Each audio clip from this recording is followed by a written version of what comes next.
Everybody, welcome back to another episode of Life in the Fast Lane. Thanks for joining us. This is going to be a very, very cool podcast for me because I'm going to be able to dig back into all the different things I learned years ago about how I sold my landscape business. But before that, let's check in with my CTO, Kyle Parks. Ricky Roo. I'm here, boys. Ricky Roo? What does that mean? A DJ. Ricky Scratching the board. Okay, I got it now. Yeah, I got it. I can't quite do the perfect. I'm slow. I'm very slow. Hey. All right, I'm on a tight deadline here, so we're going to have to make sure we stick to under an hour on this one. But certainly. Guys, I might get long-winded here and there on this one because it's so important. And selling a business. Okay, first off, why do people start businesses, Kyle? Do you know the answer to that, or what's your opinion on that? Okay, I think there's two facets. Short term, to make money. Okay. Long term, hopefully, to sell it. My truck. It's really weird seeing somebody drive that. Kyle's truck. One of our guys is taking Kyle's truck because we're literally using all the trucks for everything right now. Excuse me. Why I just burped? That was weird. Sorry. Excuse me. Remember the video I showed you yesterday? My brain went down so many rabbit holes just then. I was like... let's keep it PG, Kyle. No, it wasn't that. It just like you burped and then my brain just went. It's like the sparkler fireworks. That's exactly what that sounded like to me. Business. Okay. Yes. Business. People trade time for money. Yes. That's what a lot of people do. Now, some people trade a lot more money for a lot less time. And that's what I'm trying to get to with this podcast with everybody is you can get a lot more with less. You just have to be the smartest guy in that room. Great person, I like to think, and the only reason, yes, you're going to say, the only reason I say this is just because I've seen the growth out of him is Hormozy. Well, did you see his freaking HQ he bought? Yes. Thing is awesome. Sure. Yeah, it's good. I mean, he's on his way to doing something. Thing is, I'm a very skeptical person, and he likes to find the way to trade that as little time as he can to make the most money. Sure. But he likes to make it as efficient as possible with as much output as possible. And hopefully it's true and it's working the way he says it does. Yeah. It seems that way. It's not Alex. There's been so many people that I see online. There's a kid online right now. He's a landscaper / real estate mogul, and he's like young 20s. He's a blonde-headed kid. I don't know where he's out of, but I don't want to use any names. I'm not. I'm going to see if I can find him and see if we're thinking and talking the same person. He hasn't put in enough time to be on those private jets and stuff that he claims. Too many people just rent them. Too many people just have a friend with one and talk this big game. I've never even been on a private jet, and I have. You know how many flights I've been on, Kyle? A lot. Maybe 1,000 or 2. That's what you were saying yesterday. Is that who I'm thinking of? Or is that a different kid? No. It's not this guy. No, it's this guy. But look at him. It says his name, landscape company, 18-year-old entrepreneur with a lawn and landscape business. You go down, it's a selfie, a picture of his friend, him on a bike, a FedEx truck, him holding a piece of paper, 2 trucks and a cop car, a trailer, a snowmobile, an excavator, a trailer, a dog, a truck. Oh, there's a lawnmower, a trailer hitch. Think about that, Kyle. Look at it. Trailer, truck, trailer, bunch of people, truck, mower. None of this is showing that he's a landscaper. Yes, it's showing equipment. It's not showing the end result at all anywhere. Like, where's your patio? Where is your pavilion? Where is your... Okay, so you cut stripes in a lawn. Congratulations. Mobile One on an engine. Truck, mower, truck, thumbs down. Milwaukee, trailer. I'm not picking and choosing. Look at it. Mm-hmm. This is the quintessential thing that I complain about. Look at this truck with its headlights and all. You're not a businessman. You're into toys. Yeah. That's shiny syndrome at its finest right there. Literally at its finest. It makes me, it drives me nuts. And I don't mean to pick on the kid. He's still learning. But, you have to, first off, you made one major mistake. You combined personal with business. Yeah. Don't do that. Like, do you see me combining business and personal? No. Rarely. What I try to do is I try to have the business stuff, and then I have my personal side. And the only reason I was talking to my father about this morning, the only reason that I post anything personal online is it humanizes me. Yeah. It takes, everybody sees me. They're like, oh, he's the Mulch Mate guy. He builds, invents stuff. He's got patents. He's got a podcast. It's that. It's a connection. It's the difference between psychological and logical versus going, oh, yeah, cool, the Mulch Mate is what it is, but there's a person behind it. There's somebody trying to feed their family. There's somebody trying to feed multiple families within the employees. Correct. And all that. Like, it's exactly what we were talking about yesterday, or you saying to somebody, it was Charles. You was saying, yeah, you have to create the company or create the lifestyle for your guys, but it's not just your guys. It's 5 people after that because they have a family. Exactly. So your 10 people turns into 50 people very quickly. Very, very quickly. But then you also think about your family and then whoever else is with you. Mm-hmm. And that's the only reason I post a picture of me shooting a shotgun with a cigar hanging in my mouth. Do you honestly think I want to post that? No. I have no interest in showing people that. I'd rather just be in the moment, shoot with you, and go home. Yeah, it's not a matter of your favorite word, flex. Mm-hmm. I hate that word. It's the connection to the next person. It's like, hey, this guy's real, and he's not just a sales guy constantly selling me. He's a real dude that lives a real life. Like, hey, I enjoy doing that too. I would like to be able to have that lifestyle. Well, let's show you how to get there with a Mulch Mate. Let's show you how to get there with a cart mate. Exactly. So, okay, this podcast is all about how to create a sellable business. And if you guys aren't into business, then this podcast ain't for you. Yeah. So the reason this kind of came up was, I'm not going to say selfishly, but it's something that I've been thinking about a lot lately is everybody knows, okay, you can create a $250,000 company. Well, how do you create a 7-figure company to a point where you can sell it? You know, because there's 2 facets. Like I said, you get to a point where you go, oh, yeah, I'm going to create a business to make money for my family. But when you get 5, 10, 15 years down the road, you go, is this something that I want to keep putting my time and effort into to grow and sell so that I have a retirement fund? Or is this something that I just want to keep doing until I become of age to retire and then I can sell the accounts?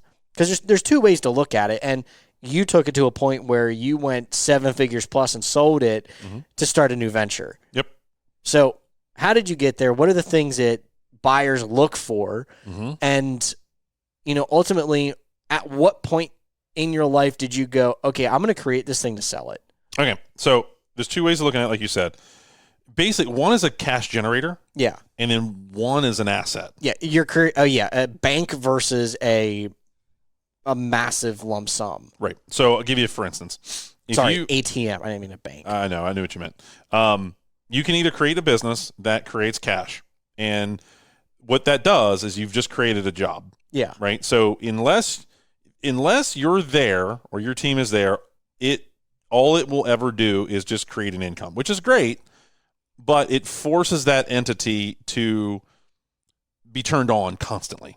And when something's on, it's constantly, yes, it may be producing constantly, but it's also eating constantly. Does that make sense? Yeah. It's a mouth. And in order to get, energy in your body, you have to have a mouth, right? And that's what the cash coming out of the other end is, the energy that's produced by the machine. What you're hoping for is that your machine, your business, eats a certain amount of dollars. Let's say it's $1 million, and it produces $3 million, right? Yeah. That's what your hope is. But at the end of the day, when you're 50, 60, 70 years old, whatever age, it doesn't matter what age, it could be 30 like I was. I sold my business at 30 years old. That's pretty young. That's not typical. So before we go too far, when you're saying your business eats $1 million, what are the things that's within that eats? Because granted, you have materials, you have overhead and things like that, but not a lot of people go into, that's also the amount that you have to spend on taxes. That's the amount that you have to pay your guys. That's the amount that you have for insurance, liabilities, things like that. Training, system creation. Exactly. So those are some of the things that people also have to take into consideration is, when you hire a guy, you have to spend extra time either yourself or implementing a system to be able to train them to a point where they are worthy for your company. Sure. So let's talk about training. When you train somebody, first things first is you have to set an expectation. Oh, God, he's having a thought. Yes. He's literally running across the room. What are we doing? What was your thought? So for Dawson, part of our video stuff, we need to create an internal training video module. Yeah, so there's a program that I'm looking into for that, and okay. But I was saying we need to be able to record it or figure it out. Sure. So yeah, it's like absolutely. within Dawson Manufacturing, when I get into the powder booth, the first thing I do is turn the booth on. Here's how you do it. Here's the way to turn the lights on manually. And then when it goes to starting the oven, here's how you start the oven to turn it on manually. Or if you wanted to do it automatically so that the whole booth is running as well as the oven is on at the same time, here's how you do it. Okay, so yes. I want people to be mindful of something, though. Day one here at Dawson Manufacturing, our powder coating booth was sad. Yeah. Sad. So there's levels to all this. And you don't Exactly. You don't want to invest too much. That wasn't me stuttering. Yeah. I was specifically saying it that way. So we just had this conversation a few minutes ago without you, Kyle, is our system allegedly has a reclaim powder system. So what that means is when you spray the powder, it goes in the filtration system. It has this big boom. It knocks off all the powder off the filters down into a box. That box can then be pulled out, and you can redump it into our tank. Allegedly, technically, Yeah. you can. The problem with it is that unless you do a deep clean into that system And change the filters. our system really can't do it. So you then have to do the math. The math of, okay, I'll give you our exact math because I just did it literally 10 minutes ago. It costs us in powder that is not reclaimed about $200. Waste per run. Okay. You would have to spend between 3 and 6 hours, depending on how dirty it gets, to do a full deep clean. So not only does it cost me your time of doing that, but then it costs the company downtime and parts not being powdered. Yeah. When you do all that math, it's more than $200. Yeah. So it's cheaper for me to not reclaim all that powder because of the system we currently have to then just have you throw it away. But that's also there's another step. Correct. That's what we're getting to. So exactly. Nordson is a company, I think they're out of Ohio, that has a reclaim system that's 98%. And the difference is that their booth is designed even better than what we have. Now, it also costs 50 times. Well, they also create it and know all the intricacies that go into it versus this. Granted, it is something that I do day in and day out, but there's more, better, and improvements to be what we have now. Right. So what I'm trying to get to is this system, this video system that you want to create for it. Yes, I think it's time that we do it because we just implemented this powder coating system, and we're kind of married to it probably for the next 3 years at least. And then it will eventually hit its stride, and then we'll go, okay, now it's time to go to the Nordson system. Yeah. There's evolution to business. So what my point to it is that be careful creating and implementing a system for something that you may likely jump out of in a year. Yeah, at least cover the basics is what I mean. Sure, you can cover the basics. Don't invest too much into it. Grounding the parts, making sure that you have them tied off properly, making sure that you have, I'm going to say this, a proper organization in order to maximize your efficiency in the rack. Correct. Sorry, I'm in the middle of a weird burp session. I'm so sorry. I know, I did that last time. So, okay, that is all very true. What I'm trying to say is when you're creating a sellable business, which in my opinion is the only reason to start a business is to be able to sell it one day, to me. Because regardless of both directions that you take, they're going to create cash flow. Yeah. If done properly. That's the whole point of a business. But at the end of it, wouldn't it be nice to be able to sell it? So here's what you have to watch for. Here's what landscapers do wrong. We just talked about this kid on his Instagram, and all you see is equipment. Any clown can go buy a truck. Anybody can sign paperwork, bank him a loan, you can buy a truck. Congrats, dude. Well done, whatever. I could go buy a Lamborghini right now and just sign financing papers, and boom, I'll have it tomorrow. Yeah. It's easy. It's not hard. That would be fun to see that roll up behind the shop. But you wouldn't see any of us working for the rest of the day. I know, we'd all be just hot rodding it. But what makes a sellable business is that when somebody sees that they can take your product, business, whatever it is that you've created, and they can see themselves basically pressing replay on what you did, and all you do is they just give you a lump sum cash amount, and then you literally all you have to do is hand them the keys and a book or a link to your business, and that link is the key to your business, and then bam, all the systems are sitting there. Yeah, they don't have to worry about anything. It's just turn it on and go. Turn it on and go. That's the whole idea. So when you're starting off with your business and you're like, okay, I don't care if you're starting off or you're like, man, I'm not getting where I want to in my business. There's no better time than today to change. Yeah. I'll give you a great for instance. When I owned Laser Cut, I had an old logo. You saw my old logo just recently. It was sad. Sad. And I remember for years contemplating, well, if I change it, then people are going to get used to it. And I had all these excuses, right? And notice I just said for years. Well, by the time I did change it, I would have already had 3 or 4 years under my belt. So just do it now.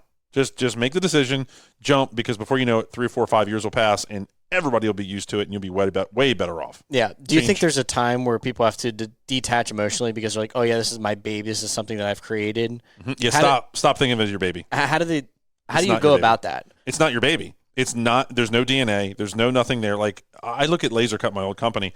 I don't even think about it. It's not even in my head anymore. And when I sold it, I walked away from it and never thought about it again, ever. Because to me, until they contact you and say, "Hey, Carson Coaching." Yeah, exactly, and that's what we're doing today. And I'm more than happy to help. The thing about it is that you've got to stop looking at it as your business, and you have to look at it as a business, and it's a cash generator, and it's a resellable thing, like a car. Right? The better you treat the car, the better resale value there is. Yeah. Right? Wax it, clean it, change oil, make sure you don't let lots of different parts fail over time, and then you have this huge repair list. People do that all the time. If it doesn't inhibit them from using the car that day, like a dead battery, they won't fix it. A broken switch in the car or a nail in the tire. Well, if the tire's not flat, so I'm going to keep on going. You should have fixed it last week. Or a blinker light's out. Well, I don't care if the blinker light is out because I can still start it and I can get to work today. Fix the light within a week of it going out, get it fixed. Yeah. You fix it, have somebody else fix the darn thing. There's no excuse. So get that shit done, son. Get it done. So, okay, when you're selling a business, here's what I learned and had to do. Someone else at any moment of any day should be able to come in and be able to find the answer needed to then run the business without you. You should be replaced in your business at any moment of any day. And that's what I've been screaming around here at Dawson Manufacturing is, excuse me, see, I'm burping too. Can I step away from this business today, and not only will it continue, but it will continue to grow? Yeah. And today the answer is no. We're just not there yet. And it's not because I don't have the right people. It's because we don't have the right systems in place, and I haven't been able to complete my job. Yeah. Now, I'm working on it. It takes time. It's just like Alex Ramosi and the whole acquisition.com. You know, we could hire him today. We could give him part of the company, whatever, 50%, let's say, right? Tomorrow, he can come in here, and it won't be any better. Yeah. It will take him months, weeks, a lot of money invested into it to get it there. So just understand that this takes time. Yeah, it's processing data and then being able to implement the systems to correct. It took me 4 years at my old landscape company to go from a fully not sellable business that no one would ever want to the beginning of getting it right. You also have to paint an image for it too, because it's not just you to do it. Mm-hmm. You have to have everybody else that's on board for it. Yep. You know, and it's not like, oh yeah, hey, I'm planning to grow this to sell it, guys. No, I'm planning to grow this to make your lifestyle better. For sure. Like, if no one wants to come in every single day and have to figure out problems, it should be problem. Okay, what's my answer? Boom, got it. Do this, right? It's inputs and outputs. So you have to be able to sit down and decide, okay, this was the hardest thing I ever did in my landscape company. It was the day that I finally said, okay, I have all this knowledge, and the problem is it's all trapped in my head. Yeah. And that's what I'm going through again right now, is getting all this information out of my head. This podcast is part of it, is get it out, get my voice recorded, and in a place where somebody can go back and listen to it over and over and over and over. So the hardest thing of all was, of course, learning all the information. The second hardest thing was then getting that information and transferring it onto an employee handbook or into Service Autopilot, or I had all the numbers. I could walk up to a job site and I could say, okay, cut this lawn, it's going to be $45. That wasn't, I couldn't sustain it because, yeah, I knew that it would take my guys 30 minutes to cut it, and we were shooting for, $100 per hour cut, whatever the ratio was back then. I knew it, but my system didn't know it. So then how was I supposed to expect somebody else to know what I know when it's all trapped in my brain? Yeah. It doesn't work. So you have to be able to get all that junk out of your head and into a system. Now, when I say a system, I mean you need a CRM system. There's all kinds of softwares out there, depending on the business that you're in, that can take and organize the data that you've collected for your business that you know makes it profitable, and then inputs it in there and stays in there, and then all you have to do is do checks and balances, right? Yeah. So at the end of each year, you have to then pull a report and go, okay, was my $100 per hour rate for cutting grass, was that enough? Did I make enough money there? Now, what I would say is don't wait a year. Yeah. I did that. I made a huge mistake, and I ended up losing, who knows, over the years, probably millions of dollars. I never did that, the math over a 17-year period. That information is basically useless at that point. So what I would do is I would do it on a weekly basis. I started off yearly, and I was like, well, that didn't work. Then I went to quarterly, and I was like, I'm wasting time. Then I went to monthly. And then once I got down to monthly and started running my numbers every single month, I knew, okay, I'm profitable here, I'm not profitable here, make this adjustment, tweak. Then I got down to a weekly. And every week I knew that I would schedule out whatever work, patios, fences, low voltage lighting, irrigation, fertilizing, grass mowing, trimming, HOAs, commercial, whatever I was doing. I knew every week I was like, okay, I got to hit this number. Yeah, you could look at the data and go, okay, here's how we course correct for this goal. Here's how we course correct for this. Here's how we course correct for this. Right. And it's the little things too sometimes. Oh, it's always the little things. It's nothing. Pennies equal dollars. That's what they say, right? So it's always the minutes. It's always the 1%. And when you make that little tweak here and there, especially when you're looking at things on a weekly basis and ultimately down to a daily, hourly, and minutely basis, you can then start really honing in things in. Now, okay, here's something that Charles said the other day in 2 podcasts ago from Stepping Stone. He literally was getting things down to like a minute. Okay, here's my opinion on that. That is almost micromanaging. Yeah. Because he was talking about his guys wasting like a minute in the morning. Like they're supposed to get, let's say they're supposed to get started at 8 and they'll get started at 8:01. He's like, you know how much money I'm losing? Okay, they're not robots. They're not slaves. They're not perfect. They're humans. Where I screwed up was I would estimate jobs based upon my work ethic, my abilities, and you have to scale it to their abilities. 70-ish%. Yeah, depending on your people. And when I started doing that, my profits went down, but it was sustainable. Yeah. And people weren't being mushed around like a bunch of zombies and slaves, and it was just like they actually could meet the demand. You kept a fire under their ass that was big enough to keep them moving versus like putting the benzene burner under their butt or something. Yeah, and there's a balance between what you charge somebody and then what can actually be accomplished by the humans that are doing the work for you, and then the profit that's left over. Yeah, that percentage will shrink, but it's sustainable. Exactly. So I'd rather make a smaller percentage of $10 million than I do of a larger percentage of $1 million, right? So like that's what we talked about around here. Sorry for hitting the mic, but I scratched my nose. Sometimes you have to give up a little today to gain a lot tomorrow. Yeah, and that's what I'm getting at. So okay, visualize this. I'll give you what happened with me. I had started sitting down and going, okay, one day I'm going to sit down with somebody in my office, and they're going to sit across from me, and they're going to look at me, and they're going to go, I want to buy your business. What the hell am I going to hand them? Freaking keys to trucks? Yeah. Anybody can buy trucks. Like, that's not hard. People, what do they say? An F-150 gets sold like every 32 seconds or something? I can tell you in a second. Yeah, look it up. I mean, it's true. So, okay, that's not special. People that buy skid steers, mowers, that's not special. Ooh, congratulations, you bought yourself a Ferris. You're so freaking cute. You're no different than anybody else. So who's going to want to buy you? What are they trying to buy? What they need to buy, if you have 400 residential mowing customers or 6,000 residential mowing customers, even that isn't that great because they're annual typically. I don't know of anybody that signs a residential lawn or a residential property to a multi-year deal. There's no value in that. Where the value really comes in is in the commercial accounts when you sign a 3 or 5 year deal and you have all these checkpoints in there, and you have all the landscape improvements, and you have all this cash flow that you know you're going to have over the years. When someone comes to you and buys your business, what they're doing is they're buying the cash flow. 1.72 trucks every second. Seriously. Nobody's special. No, you buy a truck, you're not freaking special. You're just like every other idiot out there buying a car. Yeah, nothing special. Signing there. off debt. Just debt, right? And congratulations to banks for figuring that one out. But like, okay, the building that we're in right now, we lease this building currently right now. I wish we didn't. I wish we were in a position to buy a building. Currently, for the buildings around here, we're just not with the world we live in. I can't wait because I can't wait to manage it. Yeah. So we sign a 3 or a 5 year deal. The reason St. John Properties is the one that owns this business, the reason they're so huge, so profitable, is that they take people like us and they sign these 3 or 5 year deals. If they ever were to sell their portfolio of business, okay, they have residual income.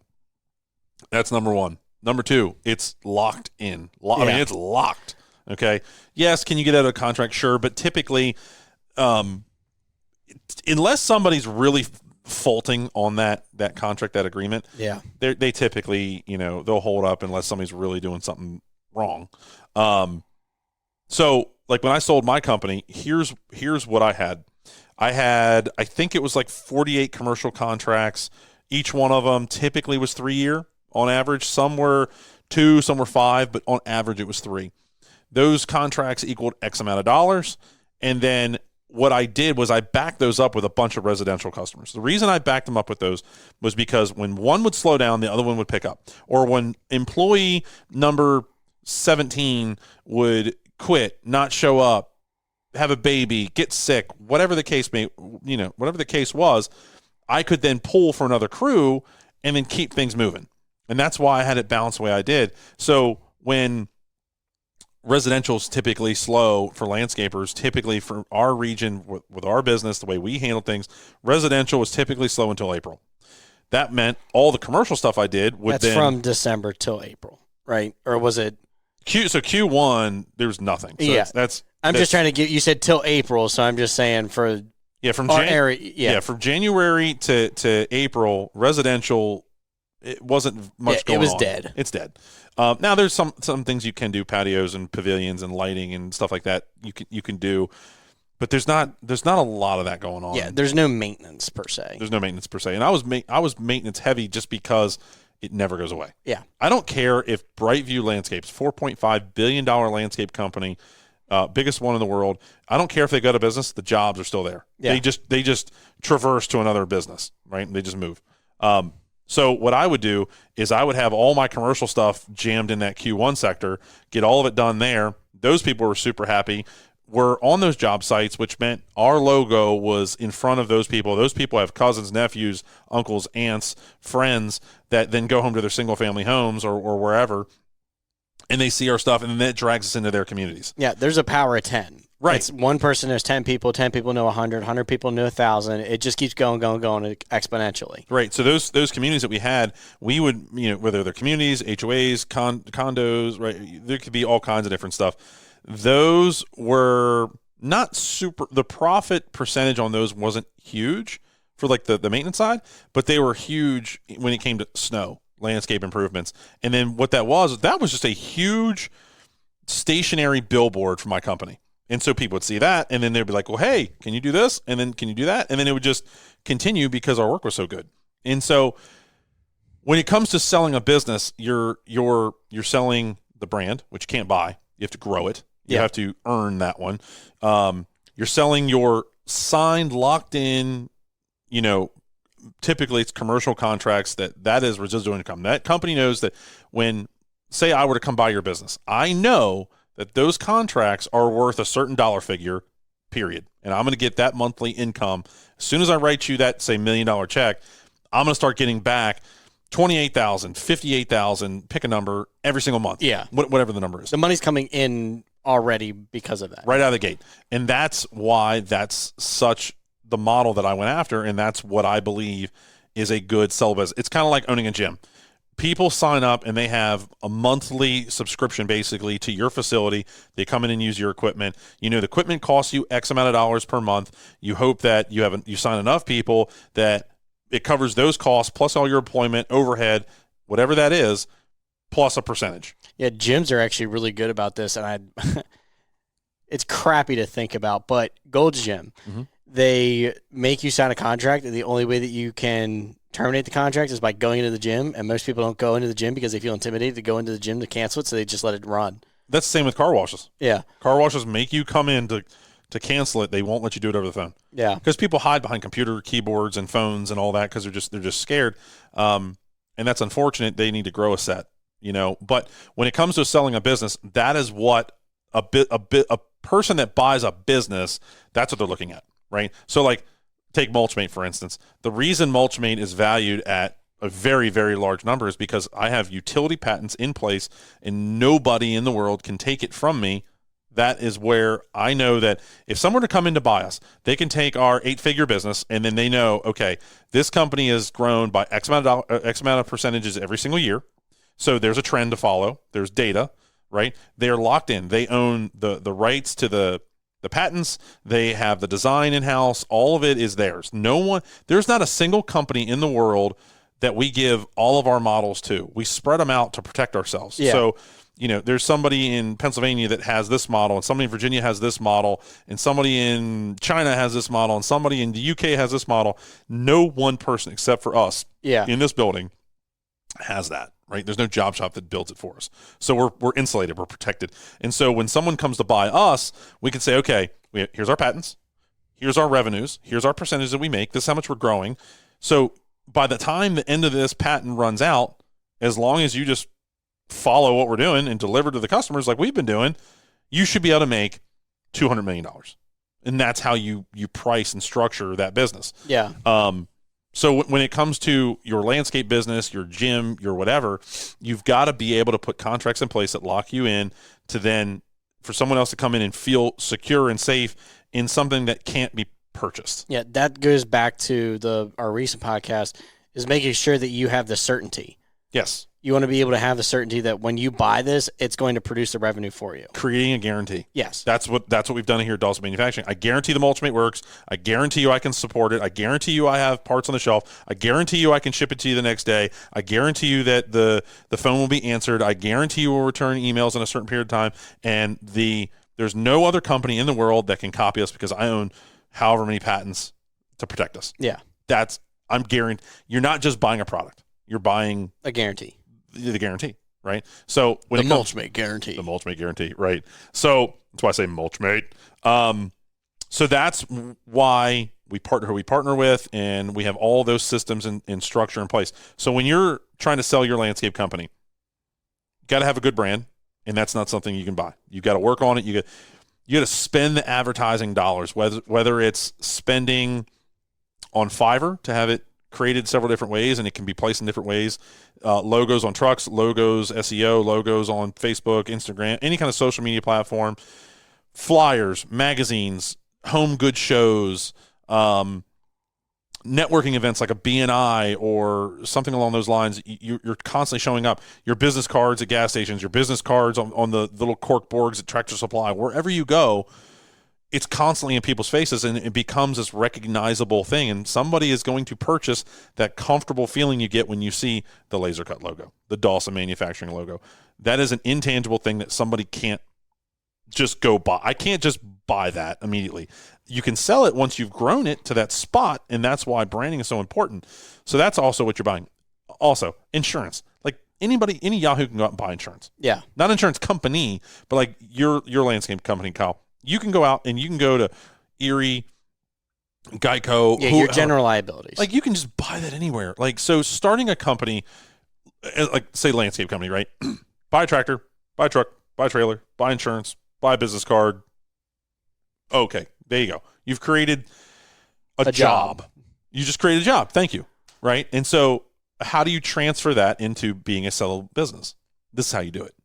And you do it through go to www.mulchmateusa.com and do Carlson coaching, right? And I can coach you through how to do this even further. Link below. And when you're all said and done, all you're trying to do is be able to look somebody dead in the eyes and say, here's my email layout, here's my process procedure booklet or link in, whatever. Here is my book of business with all the current customers that I know make us this amount of dollars. Here's the data. I get a, re-sign on by 98% of my clients re-sign on. You're never going to get 100%. Yeah. The world's constantly moving, changing. All my HOAs, I still have 2, 3, 4 years left on these contracts. They're worth X amount of dollars. Those contracts not only hold the maintenance, but they've got landscape improvements, snow. Here's the data on all the snow. We typically make, $500,000 in snow. Yeah, because you can't give an exact. You can just give, hey, this is most recent years of a 3-year block, 5-year block, whatever it may be. Yep. We've already bought all the plows. They're sitting here. We know we can get these jobs done, in this X amount of time. You're basically handing somebody all the data they need to then run the business and not them have to spend the money. The reason they're buying your business is because they don't want to spend the money and time to grow it organically. Yeah. Anybody can do it, but you're going to be able to sell your business because you can hand them the data. Yeah. It's all, a business is just data is all it is. Like with Dawson Manufacturing. Yeah. Anybody could have built Mulch. How many people have come to me and said, I had that idea, but you didn't execute on it. Yeah. You didn't finish. So the value is in the finishing of the product, supporting the product, and the patent to protect it. That's the blanket, right? So when it comes time to say, Kyle, for instance, your business, you need to have a business. First opinion is never name your business Adam's Lawn Care. My middle name's Adam, right? Yeah. Most people don't know that. I don't call it Adam's Lawn Care. I didn't call it Nick Manufacturing or Carlson Manufacturing. The name Dawson, that isn't anybody. That was never anybody when I did it. It was actually a dog. It's not connected to anything. Right. So that's why I can get away with that. Coca-Cola. That's not someone was that someone's name? I don't even know. Pepsi. Was that someone's name? I have a theory on Coca-Cola. I don't know Pepsi. Well, so Coke originally was cocaine. Yeah. I know it was an ingredient, right? Yeah, exactly. But it's not someone's name. So like take for instance a landscape company. If it's Adam's Lawn Care, right? You're pigeonholing yourself to you're creating a job for yourself, and you'll never be able to truly break away from that unless you make the company, like I think Brickman was the last name of the guy that started Brickman, then it turned into Brightview when they sold it. Yeah. But that was 80 years of blood, sweat, and tears growing that business through some of the world's best and worst economies ever. That is the one anomaly. The one. Yeah. And I think it's like, some of them are also interesting too. Is like you can make the brand off of the last name, but you have to make it so it's like Clog and Associate with Troy Clog up in Michigan. He's done a phenomenal job creating systems and procedures and making it so that everything revolves around his employees. Like that guy, I think, deserves some props. Sure, he does. He crossed over. Like, to me, is it Troy Clog or is it just Clog? It's Clog and Associates, I think. Clog and Associates. So it is still a person. Has he sold it yet? No. Okay. Would it be easier if he would have just called it United Services? I'm just picking a wild thing. Yeah. Like, clearly that would have been, it's United Rentals. It's not Adams Rentals. Yeah. Right? So it's easier to sell you're selling the brand, not the person. And connecting a face to a that's one of the things I struggle with here at Dawson is that when we start, okay, here's a great, for instance, of how we're going through the steps here at Dawson Manufacturing. It used to be Mulchmate. All we ever talked about is Mulchmate. All our emails are Nick at Mulchmate USA. Yeah. Whatever. I did that for a reason. I had to establish the brand first. Mulchmate. I did that in every video because it got in people's heads. Yeah. Now it clicks. It clicks. Right? It touches the emotional list that I always talk about. So now we've been trying to transfer everything over to Dawson Manufacturing. So like our shirts, look at the shirt I'm wearing, right? Look at your shirt that you're wearing. So Kyle's hoodie that he's wearing right now just says Dawson Manufacturing on the front. Comfy. Good, I'm glad. It says Dawson Manufacturing on the front. the colors are all shared the same. Yeah. So there's a little bit of connection. And then on the back is all the logos down your spine. On my shirt, it says Dawson Manufacturing, and it's got all the logos below that. And so we've been morphing, because I did this on purpose. I needed that brand. I needed everybody to understand what Mulchmate was. And now I'm going to start morphing it into a hybrid of Dawson Manufacturing and all the products. And so there's a connector, right? There's a bridge to all of it. There's no person. I'm trying to make it to where, yes, I'm not trying to make I said very early on I didn't want my face to be the face of the company. There shouldn't be a face. It should be the product. Yeah. The product should stand on its own. And it has. We designed it, and it's got enough energy and magic in it because there's so much thought put through every nook and cranny of the machine that you can feel it. It's the product itself is able to hold on its own, but in order to do growth, you need like a person, or you need a connection, because that's what everybody kind of desires, is the ability to connect with someone. I have a perfect analogy. Mulchmate is the engine. Yes. I just need to be the fuel. Yeah. I'm the propellant that helps push it with my voice and my face and my experience. Eventually, that'll just go away. Would you say you're the fuel, or would you say you're the vehicle itself, and then the Mulchmate's the engine because that's what's moving it? Dawson Manufacturing is the vehicle. Okay. That's the vehicle. Mulchmate is the engine. It's what's moving it. I only have to step in every once in a while and fuel it. And really, it's more like nitrous. Yeah. I'm really more just the nitrous at this point. Yeah, early on, I was freaking everything because everything starts somewhere, right? But at any point in time, Craig, the CFO here, he should be able to jump in, and his voice should do the exact same thing mine does. The difference between me and him is I have all the experience in this arena, which gives me a stronger, more validated voice. Yeah. So that's my credentials are what helped propel all this. Yeah, his arena for a while was the office automation. Exactly. Yeah. So if we were in a a computer technical realm, his voice would be much louder than mine, and I would just be I'd be in his position. I'd be helping run the business like he does. Just so happens that I have the most amount of experience in this arena, and that's just the way it works. In order to sell this business, it cannot rely on me. Here's what I would love to see. If somebody came to us and offered us the correct amount of money, and we decided to take it, what I would say is, first off, I think it'd probably be a really smart idea to keep me on for a few years for design, transfer, continue the voice, continue pushing things, and I would just need a nice little salary. Yeah. Right? So I think that'd be the way it would go. And ultimately, I would like to be able to step out of it and either just come in as a consultant or just a little bit of media here and there. Yeah, like a board member. Yeah, board member. Good way of looking at it. And then eventually, the products just stand on their own because they're valued off of the delivered value. Does that make sense? Did I just say that right? Made sense to me. Good, because ultimately, the product has to stand on its own 2 feet and can't be propped up by anything, just like your business. Your business should not be propped up by you. Okay, you know where I learned this? I broke my jaw in 2014. It was like December 22nd, right before Christmas.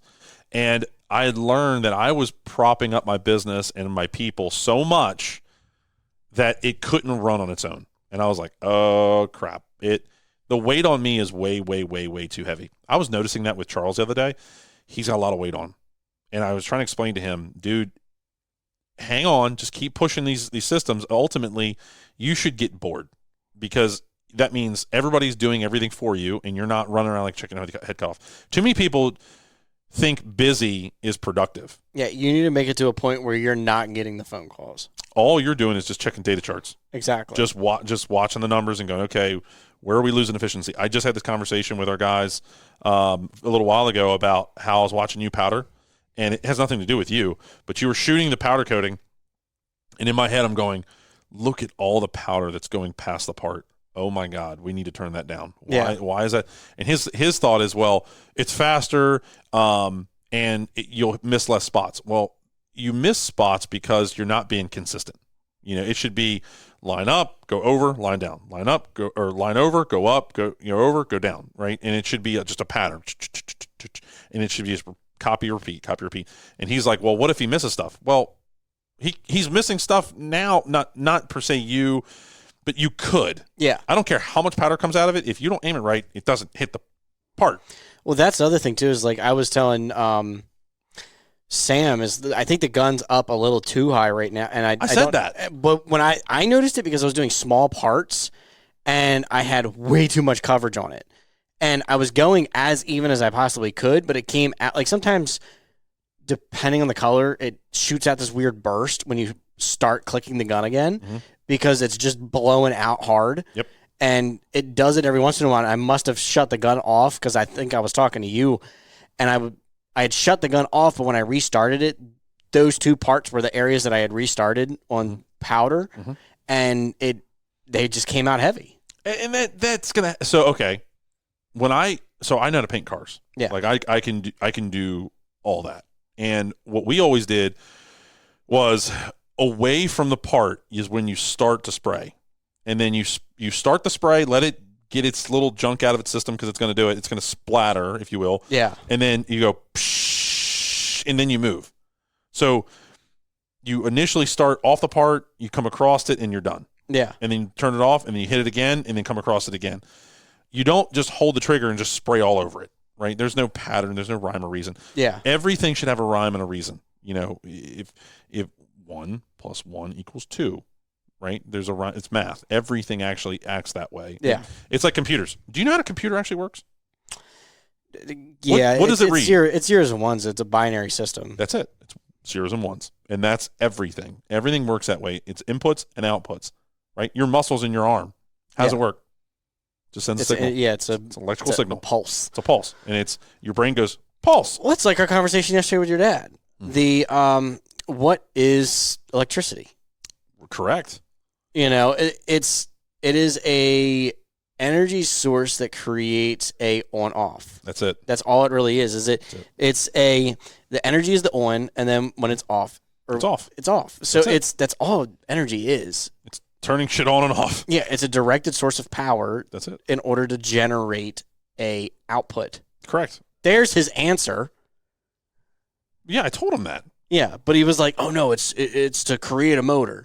Well, he's saying that it creates a field, and in order to create the field, you need a magnet, and that magnet is an outside source of the electricity. Yeah. So, like, the way a motor works is that the electricity comes in, and it creates this magnetic field, and then if something is on like a bearing or a shaft, it will start to spin. Yeah, but that's only on one output. Correct. Versus lights. A light is to turn electric diode on in order to create light. Light is like, it's a heat generator, but on a very small scale. Like that, yeah. Those SOBs get hot. Think of it like an LED. That's just, so energy is never lost but transferred. It's always just a transfer. Energy is just transferred, no matter what you do. And I have, that's what a professor would tell you. I have some theories that it can be lost. Like, they're like, what about a fire, right? So energy in a fire is just simply the wood burning, creating heat.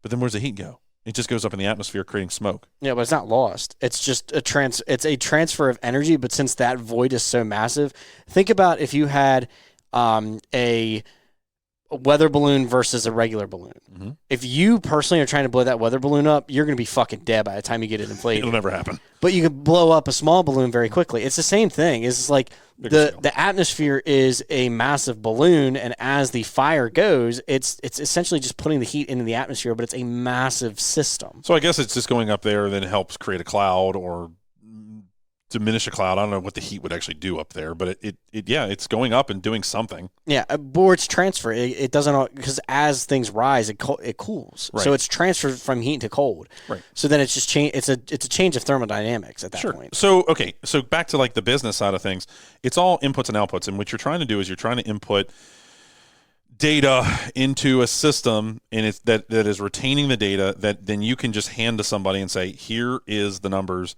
and if you just simply turn this key on, it creates dollars. Yeah. That somebody's going to hand, let's just use $1 million for instance. Somebody will hand you $1 million for this. Basically, it's an ATM machine that you created that, like, think of an actual ATM machine. It just sits there. All you have to do then is just fill it with cash. Somebody enters in some money, like a dollar figure. Yeah. It pulls it out. It transfers the money out of their account into your account, plus a small fee that is paying for the electricity of the ATM, the physical item itself, and then you providing that service. That's it. That's how that works. And so you're trying to create a business that will in turn do the exact same thing. Yeah. Am I getting long-winded here, or?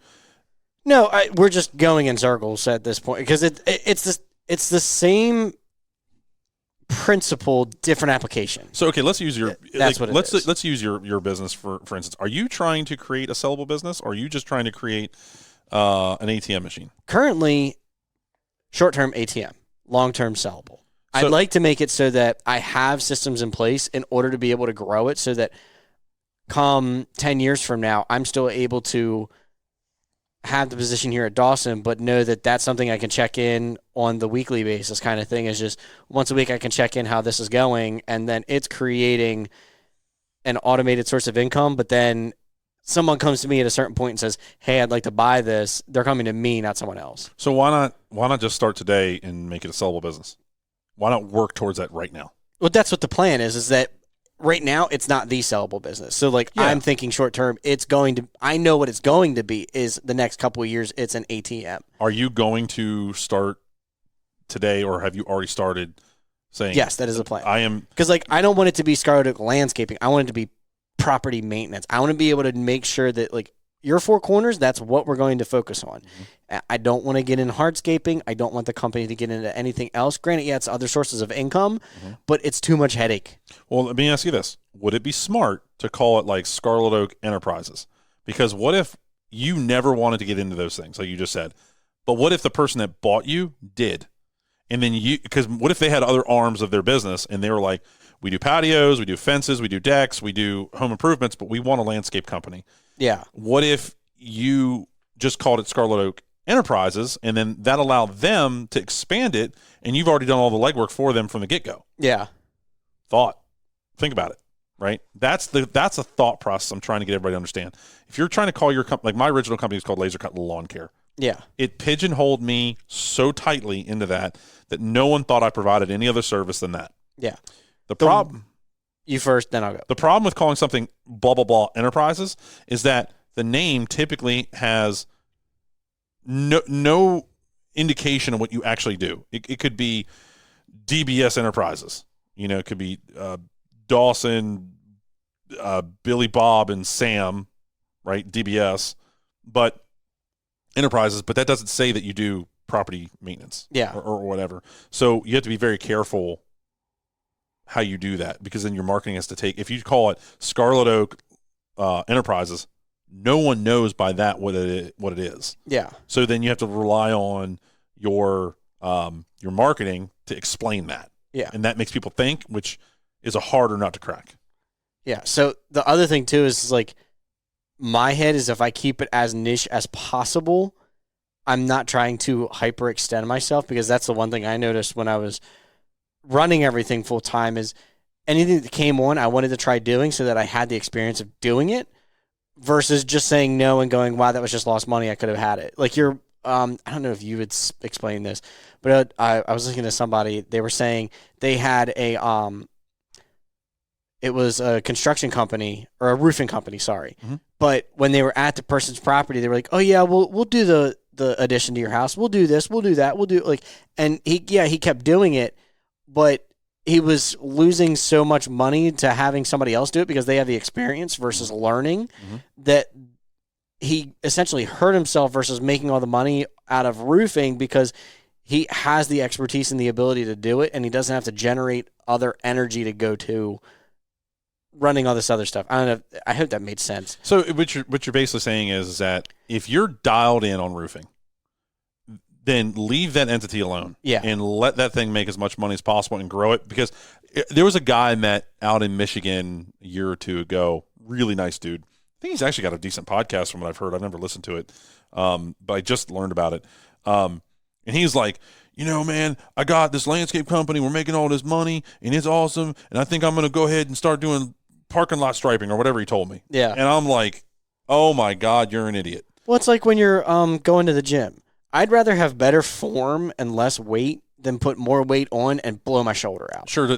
Yes. So to complete what I was saying is that he's he's got, I don't remember the exact thing, but let's say he's got 2 landscape crews and he's making $1 million. I'm not saying that ratio is right. Yeah. But the point of it is that he's got it licked. He's got it figured out. He's making a crap ton of money with these 2 crews. Why would you go starting something new that you don't know the numbers on, that is not perfected? Why don't you just take that energy and go make 2 more mowing crews and make $2 million, and go make 2 more mowing crews after that? So now you got 6. Now you're doing $3 million. Why not just copy paste what you already know? You know why people don't do it? It's not fun. Well, that, and there's also the stigma of 7 incomes for a millionaire. Well, because that's all fun with stuff you see on social media. That's that shiny thing. And that's the point is like we're into this culture of wanting to impress a different person besides ourselves versus going, if I just keep this up, like me, I told my buddy, he's a real estate agent that we're talking with. His name's Henry. Shout out. Hey, buddy. Love you. Anyway, I was talking to him. I was like, I don't need the 10,000 square foot house. I have no interest, desire, or even want to be in a 10,000 square foot house. I would like to have the 2,000 square foot house on a nice little chunk of land and know that I've got $500,000 in the bank. Yep. That would make me more happy than having this massive house. Yeah. I want to be able to have that ability to go, babe, let me talk with Nick. I want to see if we can, go take a trip. I'll give you a great, for instance, on those very similar lines. I had a choice in 2018, whatever it was, to buy a house or take that money and start this business. I could have done one or the other. Yeah. Now, today, I'll use my guy, Brian, my sales guy, Brian. He bought a house right around that same time. He paid, I'm not going to say what he paid. Here's what he's got. His house has gone up $250,000 in value. Yeah. I look at that and I'm like, dang, that'd have been nice. But that's very short-term thinking. I took more money than he put down on that house. I took a larger amount of money, but I was able, instead of him getting let's say a 30% increase in value in his home, right? Let's just say it's 30%. Yeah. I took my money and I made it grow by like 2,000%. And at the end of the day, this business is valued at a millions and millions and millions and millions of dollars more, and his investment only went up $250,000. Yeah. So, to your point, you don't need a 10,000 square foot house. What you need is you were looking for security. You're looking for stability. You're looking for maintainability. Sometimes owning that 10,000 square foot house, you have it, great, cool flex, bro. But it's, if one thing goes wrong, Kyle, you're screwed and you lose it. Yeah. So what do you want? You want stability and a nice, comfortable life, or do you want to be flexing? Yeah. And that's all I ever see. It's not even that I want to be flexing or be like, oh yeah, I have all this nice stuff. I want to be able to look at my wife and go, babe, do you want to just go out for a week? Mm-hmm. Yep. Now, granted, I of course clear it and everything, just make sure you guys. Whatever. I'm past all that. I'm not thinking that right now. But still, it's like, I would enjoy to be able to look at her and go, I'd like to go have an experience with you and the kids. Mm-hmm. Let's go do this. Yep. Or, hey, I'll see if my parents can watch the kids for a day or two over the weekend. Let's go down to, let's go down to Florida or something, or go down to Texas. Yeah, I get it. Just go enjoy our time and not have to worry about what's in the bank. Her and I can just go do. Right. That all comes back to, you're not married to the business. Like when I broke my jaw, I realized, oh crap, this business will not move on without me being there. Yeah. But it's also the create life to your design, not living by default. Right. And that's, too many people get so caught up in, well, let me buy this truck because this other guy, this one bugs me. Everybody, not everybody, a lot of people suck each other off. Like, if Brightview's doing it, I'm going to do it. They get caught up in an ego thing. It's an ego thing, and they don't think for themselves. Yeah. If my competition's doing it, well, then clearly it's working. No, I need to do it. Yeah. Right? They don't actually sit down and do their own numbers and run their own. They run their own play. It's tedious. Right. It's not that you're scared to do it. It's just that you don't want to look down and go, where am I fucking up? That is so scary for most people. And it needs to be done. You need to look that demon right in the face. It's kind of like football, right? What if everybody just watched everybody else's play-by-plays, right? I know at the time. I'm just letting you know. Yeah, I've been watching. So what if everybody what if the Ravens watched the Raiders play? and they just copied what they did all the time. Yeah. They never win. What they need to do is watch what they're doing and make the adjustments to get better. That's what I'm saying. Yeah. And most people are too lazy, or they're not willing to look at themselves and go, man, I'm screwing up right here or there. Like, how many times have I say I screw up?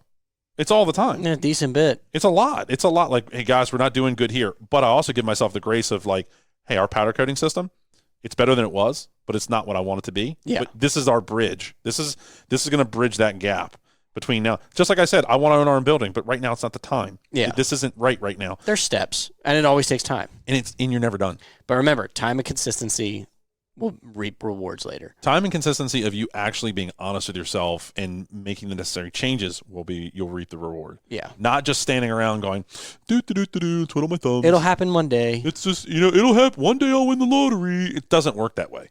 It doesn't. You have to sit down, be honest with yourself, and put in the time. Yeah. All right. Well, we put in the time on this podcast. Cool. I like it. I'm glad it went as long as it did, but still, we got to get you out of here, so we got to wrap her up here. I got a million things to do. All right, guys, thanks for joining us for another episode of Life in the Fast Lane.